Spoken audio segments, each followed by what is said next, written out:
बिस्मिल्लाहिर्रहमानिर्रहीम। अच्छा जी, हम इस वीडियो में अकाउंटिंग इक्वेशन को कवर करेंगे और कोशिश करूँगा कि कॉन्सेप्चुअली मैं आपको ये समझा सकूँ सवाल। जैसे 2015 के रेगुलर में एक सवाल आया अकाउंटिंग इक्वेशन का। अकाउंटिंग इक्वेशन क्या है? एसेट जो है वो लायबिलिटी और ऑनर इक्विटी के बराबर है। ठीक है, एक तो अकाउंटिंग इक्वेशन ये फंडामेंटल अकाउंटिंग इक्वेशन है। ठीक है, ऑनर इक्विटी को हम कैपिटल कहते हैं। अब जैसे यहाँ पे देखें, पहले पार्ट में कह रहा है कि लायबिलिटीज़ बताओ कितनी है। आपको सवाल में एसेट्स दे दिए हैं और आपको ऑनर इक्विटी भी दे दी है। एसेट कितने के दिए हुए? 4 लाख के दिए हुए और ऑनर इक्विटी कितनी दी हुई है? 1,80,000 की।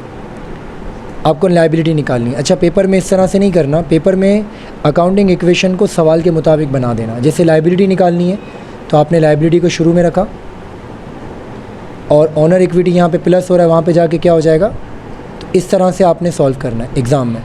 ऑनर इक्विटी, ठीक है, ये रेफरेंस नंबर डाला। आपको एसेट कितने का दिया हुआ है? 4 लाख का और ऑनर इक्विटी दी हुई है 1,80,000 की। माइनस करोगे आपके पास लायबिलिटी आ जाएगी। ठीक है, 4 लाख में से 1,80,000 गए, 2,20,000। अब आ जाएं नंबर 2 पर। आपके पास ऑनर, आपको कह रहा है एसेट बताओ कितने के। अब तो सिंपल अकाउंटिंग इक्वेशन है, एसेट को इधर ही रखो। एसेट जो है वो लायबिलिटी और ऑनर इक्विटी के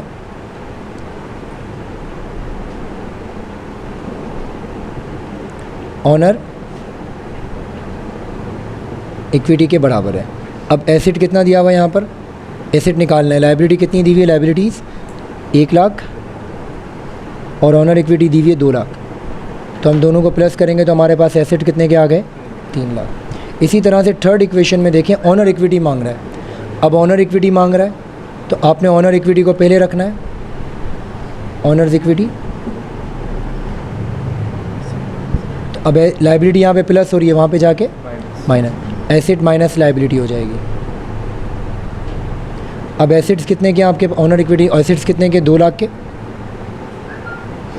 और लायबिलिटी कितने की है? 70,000। तो आपके पास ऑनर इक्विटी कितने की आ गई? 1,30,000। Entry number 4। आपको कह रहा है रेवेन्यू बताओ। क्या बताओ? रेवेन्यू। अब ये जो ये इनकम स्टेटमेंट की है। अब यहाँ पे आपके कॉन्सेप्ट होने चाहिए। फॉर्मूले का रट्टा मार के जाओगे तो फ़ायदा कुछ नहीं है। अब देखो मैं कैसे निकाल रहा हूँ। रेवेन्यू मांगना है आपको। सवाल में एक्सपेंस दे दिया 1,20,000 का और आपको इनकम दे दी है 30,000 की। आपको कह रहा है रेवेन्यू बताओ कितना है। आपको क्या कह रहा है? रेवेन्यू बताओ कितना है। अब जाहिर सी बात है, एक्सपेंस का मतलब आपने एक चीज़ ख़रीदी थी 1,20,000 की और 30,000 का प्रॉफिट रख के बेची है। कितने का प्रॉफिट रख के बेची है? 30,000 का। तो इसका मतलब ज़्यादा का बेचा है, तो आपका रेवेन्यू हो जाएगा 1.5 लाख का। कितने का हो जाएगा? तो यहाँ पे आपने फार्मूला क्या बनाया?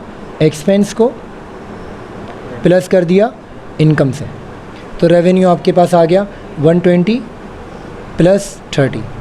तो रेवेन्यू कितना आ गया? यूँ समझ लें कि एक मोबाइल है, आपने 15,000 का ख़रीदा है और 5,000 का प्रॉफिट रख के बेचा है। तो बताओ बेचा कितने का है? 20,000। तो दोनों को प्लस कर दिया। अगर यहाँ लॉस होता तो क्या करते हम? माइनस करते हैं।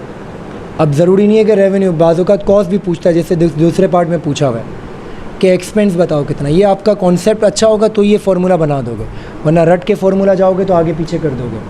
अब आपको कह रहा है एक्सपेंस बताओ कितना, यानी कि कॉस्ट बताओ कितनी है। रेवेन्यू कितना दिया हुआ है? 1,80,000 और लॉस दिया हुआ है। अब सोचो, मैं इसकी एग्जांपल दे रहा हूँ। एक मोबाइल है जो कि आपने 20,000 रुपये का बेचा है और 10,000 का नुकसान करके बेचा है। तो बताओ बेचा कितने का है? सॉरी, ख़रीदा कितने का है? 30 का। दोबारा एक बार, आपने बेचा कितने का है? 20,000 रुपये का और 10,000 का नुकसान करके बेचा है। तो ख़रीदा कितने का था? सिंपल सी बात है। दोनों को प्लस करेंगे माइनस करेंगे। अब तो यहाँ पे यही कह रहा है कि आपने एक चीज़ बेची है 1,80,000 की और 16,000 का नुकसान करके बेची है। तो ख़रीदी ज़्यादा की थी कम की थी? ज़्यादा की। तो एक्सपेंस का फॉर्मूला क्या बना? Expense is equal to revenue plus loss.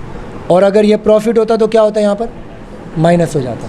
भाई अगर प्रॉफिट होता तो जाहिर सी बात है मेरी कॉस्ट ज़्यादा है कम है? मेरी कॉस्ट ज़्यादा कब होगी? जब मुझे लॉस हुआ। और प्रॉफिट होगा तो मेरी कॉस्ट और रेवेन्यू, बस ये लॉजिक आनी चाहिए। अब यहाँ पे कितना है बेटा? 1,80,000 का रेवेन्यू है और 16,000 का आपका लॉस है। तो टोटल आपका एक्सपेंस कितने का हो गया? 1 लाख। और लास्ट है सेल्स रेवेन्यू मांग रहा है, आपको कॉस्ट ऑफ गुड्स सोल्ड कितना दिया हुआ है 2,10,000 और लॉस कितने का दिया हुआ है। अब सोचो 2,10,000 का माल बेचा है, सॉरी 2,10,000 का माल ख़रीदा है और नुकसान क्या है 10,000 का, तो बताओ कम में बेचा होगा ज़्यादा में बेचा होगा।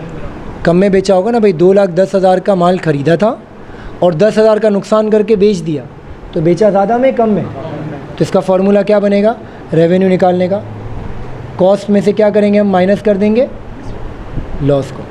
कॉस्ट में से हम क्या करेंगे 2,10,000 की कॉस्ट है और 10,000 का नुकसान क्या है, तो इसका मतलब बेचा कितने में। ये हो गया सवाल सॉल्व। सेम यही सवाल आपके मॉडल पेपर में भी आया है, उसी तरह की इक्वेशन है, अगर है तो मुझे बता दो।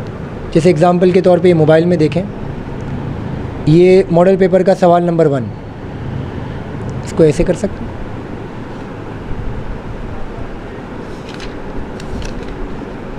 अच्छा जी, ये देखें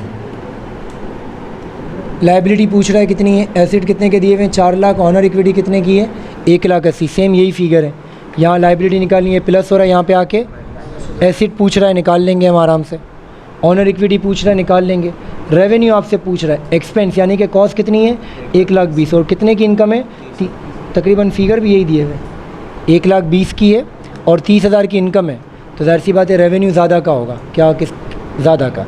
और यहाँ पे पूछ रहा है एक्सपेंस बताओ, रेवेन्यू कितने का है 1,80,000 और लॉस किया है, तो इसका मतलब एक्सपेंस कॉस्ट ज़्यादा होगी, प्लस कर देंगे। ठीक है, तो ये आपका अकाउंटिंग इक्वेशन वाला सवाल था।